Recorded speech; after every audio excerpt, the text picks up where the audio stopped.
Salut tout le monde, ici Abdul Malik de la chaîne Série Science, j'espère que vous allez bien. Bon, aujourd'hui on va traiter un nouvel exercice, l'exercice numéro 1 de la composition de sciences physiques, première composition pour les élèves qui sont en classe de terminale.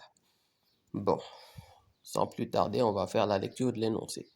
Le méthanoate de butyl est un composé organique A de formule brute C2H10, C5H10O2 qui réagit lentement avec l'eau au cours du temps. Premièrement, étude de la molécule. En premier lieu, petit a, à quelle famille de composés organiques appartient le méthanoate de butyl? Petit 1, petit 2, donner sa formule semi-développée. Petit 1, petit 3, comment s'appelle la réaction de ce corps avec l'eau? Petit 1, petit 4, écrire l'équation bilan de la réaction et donner les noms des produits formés. À quelle famille appartiennent-ils respectivement? En deuxième lieu, on dissout une mole de composé A dans une quantité d'eau afin d'obtenir une solution de 1 litre. Cette solution est répartie à volume égal dans 10 tubes placés à l'instant T est égal à 0 dans une enceinte isotherme maintenue à la température de 100 degrés Celsius. On prélève à l'intervalle de temps régulier un tube que l'on refroidit brusquement et l'on détermine la concentration C en composé A n'ayant pas réagi. Les résultats sont rassemblés dans le tableau ci-après. Donc la première colonne, première ligne plutôt, vous avez le temps en heure et deuxième colonne, vous avez la concentration en mol par litre. Ok. Donc deuxièmement, petit 1, indiquer le principe d'une molécule expérimentale permettant de déterminer cette quantité restante de concentration C. Deuxièmement, petit 2, représenter graphiquement la concentration en fonction du temps. On utilisera pour échelle 1 mm pour 1 heure. Bon, 1 mm, on va dire 1 cm. 1 cm c'est 10 fois 1 mm. Donc, pour 1 cm à la place de 1 mm, vous aurez pour 1 heure 10 heures. C'est assez simple, n'est-ce pas? Donc 1 mm pour 1 heure revient à dire 1 cm pour 10 heures. En ordonnée, vous aurez 1 cm pour 0,1 mol par litre. Deuxièmement, petit 3, qu'appelle-t-on vitesse volumique instantanée de disparition? Et on demande de la déterminer graphiquement aux instants T1 est égal à 20 heures et T2 est égal à 80 heures. Vers quelle valeur tend la vitesse instantanée de disparition? Deuxièmement, petit 5, la valeur ici de la concentration tend vers une limite, si oui, la déterminer et ensuite interpréter le résultat. Deuxièmement, petit 6, déterminer le temps de demi-réaction taux. Deuxièmement, petit 7, comment augmenter la vitesse de disparition de A, donner sans calcul l'allure que prendrait la courbe de la concentration en fonction du temps dans le même système d'axe que la précédente. On attaque sans plus tarder les premières questions qui sont assez simples. La famille ici du composé A, c'est l'ester. La formule semi-développée, ça se passe de commentaires. Vous avez HC, double liaison O, O, et maintenant le butyl, une chaîne carbonée avec 4 atomes de carbone. En petit 3, on fait réagir l'ester avec l'eau. Et le nom de la réaction ici, c'est l'hydrolyse de l'ester.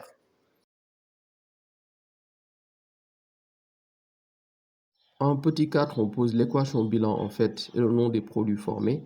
Vous avez l'ester qui réagit avec l'eau pour donner ici l'acide méthanoïque.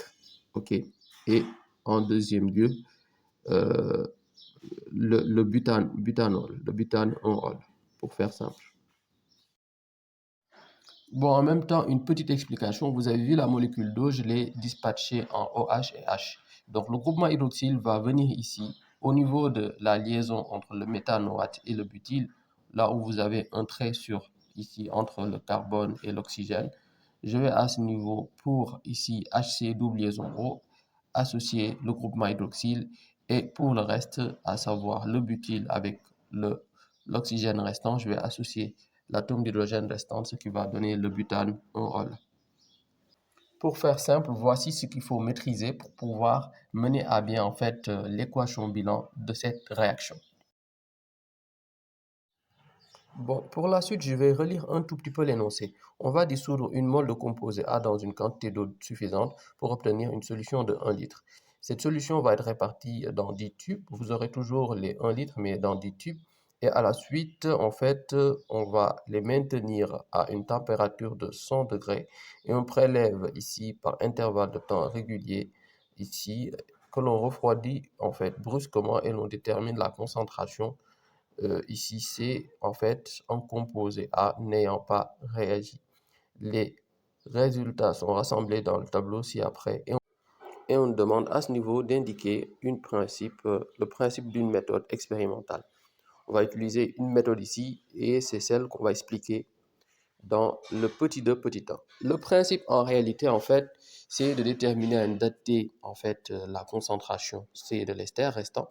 Il s'agira de faire une trempe sur un échantillon, ensuite d'effectuer son dosage par solution d'hydroxyde de sodium connu et en fait de déterminer la concentration de l'acide méthanoïque formé qui est en fait dosé par cette base. Et donc le volume de base versé à l'équivalence du dosage est VB. Donc bien sûr, la concentration ici, en fonction du temps, va être définie comme si vous avez une concentration initiale de l'ester qui va en fait progressivement diminuer au cours du temps. Je m'explique. Parce qu'en fait, vous avez la quantité de matière au départ, ok, moins en fait la quantité de matière de l'ester qui a forcément réagi, qui va donner en fait ce qu'on appelle l'acide méthanoïque. En réalité, ces deux-là, bon, les quantités de matière, bon, c'est toujours sur un volume, le même volume qui correspond à 1 litre, pour faire simple, ok? Et le nombre ici de réactifs qui a réagi va donner un nombre de moles d'acide, et ce nombre de moles d'acide va être dosé par la base. Et cette base dont on connaît le volume va nous permettre ici de, voilà, de déterminer en quelque sorte la quantité, ou plutôt la concentration de l'ester au cours du temps. Bon, la quantité de matière de l'ester au cours du temps après la réaction et bien sûr sa concentration. C'est assez simple. Donc, partant de ce principe, la concentration de l'ester sera ici égale à 1 parce que le nombre de moles c'est 1, le volume c'est 1, sur le nombre de moles réagi sur 1. Donc, voilà. Voilà à quoi nous en tenir à ce niveau.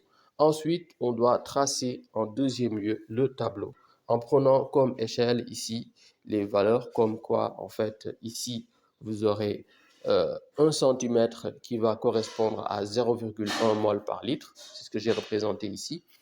Donc j'ai pris 2 cm pour 0,2 mol par litre, c'est le même principe. Et d'autre part également, pour ce qui est de l'axe des abscisses, parce que tout à l'heure je parlais de l'axe des ordonnées, pour ce qui est de l'axe des abscisses, vous aurez 1 mm pour 1 heure, ce qui correspond à 1 cm pour 10 heures.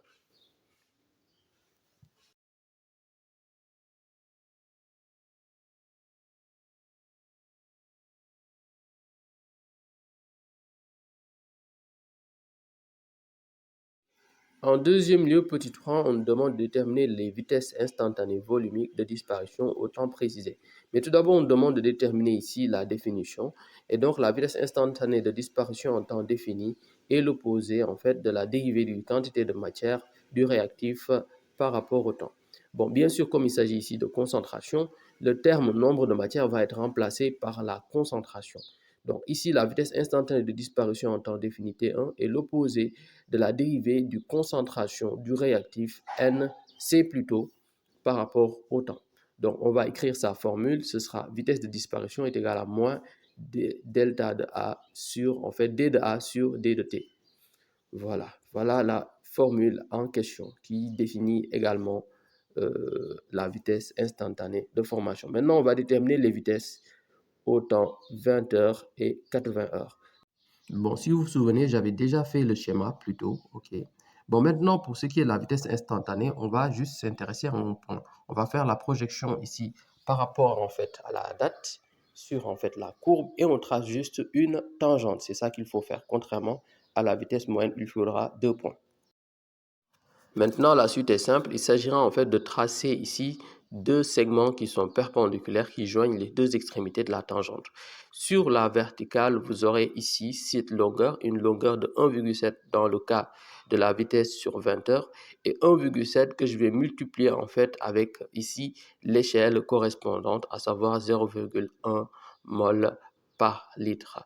Comme vous avez bien vu, la verticale, c'est les valeurs de la concentration. Et l'horizontale, ce sont les valeurs ici du temps. Et sur cette partie-là, l'horizontale, vous avez ici 2,8 cm qui correspond, 1 cm qui correspond à 10 heures. Donc, j'ai 2,8 fois 10 heures. Voilà, c'est assez simple, hein? Il n'y a rien de difficile à ce niveau. Maintenant, je vais faire pareil pour le deuxième cas de figure. Pour le deuxième cas de figure, la verticale en fait est allongée sur 0,2 cm et pour la partie horizontale, vous aurez 2,5 cm. Et si on fait en fait la concordance avec l'échelle, on aura les valeurs 0,2 qui seront multipliées en fait par ici 0,1 mol par litre pour la verticale. Et pour ce qui est de l'horizontale, vous aurez 2,5 qui va être multiplié par le temps, à savoir 10 heures. Finalement, voilà ce qu'on aura. Maintenant, pour la vitesse au bout de 20 heures, on trouve ici une valeur de 6,07 10 puissance moins 3 mol par litre et par heure. N'oubliez pas les unités. N'oubliez pas de bien ici poser les unités. Ce n'est pas toujours obligé que ce soit en mol par litre par heure. Ça peut être en mol par heure. Voilà, ça peut être en mol par litre par minute. Ça dépend des unités qu'on vous donne. Bien sûr, parfois, il peut s'agir de quantité de matière. Donc, on a parfois mol par heure. Maintenant, en deuxième lieu, petit 4, on demande de déterminer la valeur pour laquelle tend la vitesse de disparition. Elle va tendre vers 0 parce que si vous regardez bien la courbe, elle tend vers une asymptote horizontale. C'est assez simple. En fait, vous voyez bien la courbe, elle progresse et là, en certain temps, elle a l'air d'être horizontale. On va dire à ce niveau que comme elle, ici, elle est horizontale ou bien qu'elle est parallèle à l'axe horizontal, on peut conclure que sa vitesse ici de disparition vire vers 0, tend vers 0. Voilà. En deuxième lieu, petit 5, la valeur de la concentration tend-elle vers une valeur limite? Si oui, la déterminer en déduire une interprétation. Bon, pour ce cas de figure, il faut vous intéresser au tableau et bien sûr à la fin. Quand on vous pose une telle question, vous intéressez au tableau, à la dernière partie du tableau. On voit qu'en fait, la concentration diminue considérablement jusqu'à atteindre une valeur limite qui est ici de 0,5 litres. Donc la réponse, elle est simple. La réponse est oui. Et en fait, cette réponse ici, cette concentration correspond à 0,5 parce qu'elle stagne au bout de 0,500. Après 150 heures, après 160 heures, la même concentration. C'est assez simple à savoir. Maintenant, l'interprétation qu'on peut donner à ce niveau, c'est comme il s'agit de l'hydrolyse d'un ester et que forcément, à un certain moment, il y aura une réaction inverse et qu'il n'y a plus du tout d'évolution de la concentration. Il s'agira en réalité d'un équilibre chimique.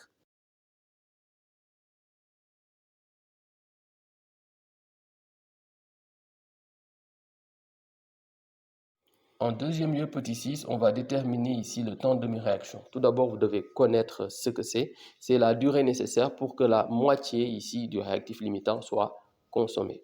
Donc, en termes de concentration, si on veut déterminer le temps de demi-réaction, on va se référer à la formule qui détermine ici la concentration au temps de demi-réaction. C'est la concentration initiale moins la concentration à l'infini sur 2. Voici la formule qu'il faudra mettre en place. Partant de ce principe, la concentration initiale, on s'en souvient, c'est 1 mol par litre, moins la concentration à l'infini, à savoir 0,500, donc 0,5 sur 2. Une fois fait, vous avez la concentration à, au temps en fait, de demi-réaction qui correspond à 0,75 mol par litre. Donc maintenant, pour la suite, pour déterminer en fait ce temps, on peut le déterminer graphiquement, soit par la courbe, soit également, si c'est possible, par le tableau, parce que parfois la valeur est trouvée au niveau du tableau. Et ici, sur le tableau, on avait ici T 10 heures, on avait 0,750 mol par litre qui correspond à 0,75. Donc le temps de demi-réaction, c'est en réalité 10 heures. Bon, maintenant, on nous demande en deuxième lieu, petit 7, comment augmenter la vitesse de disparition. Bon, pour augmenter la vitesse de disparition, on peut agir sur deux facteurs cinétiques comme augmenter la concentration ou ajouter ici un catalyseur. Maintenant, pour l'allure de la courbe, vous voyez, ce sera en fait la concentration va vite diminuer, mais va atteindre une valeur limite. C'est celle qu'on rencontre aussi au niveau, celle rencontrée précédemment au niveau de la courbe. Donc ça augmente juste la vitesse, mais pour ce qui est de la limite, ce sera la même chose. Bon, on a fini cette vidéo, j'espère qu'elle vous a plu. Si c'est le cas, n'oubliez pas le petit like, mais également de partager à vos camarades qui, comme vous, font la classe terminale. On se dit à très bientôt, Inch'Allah.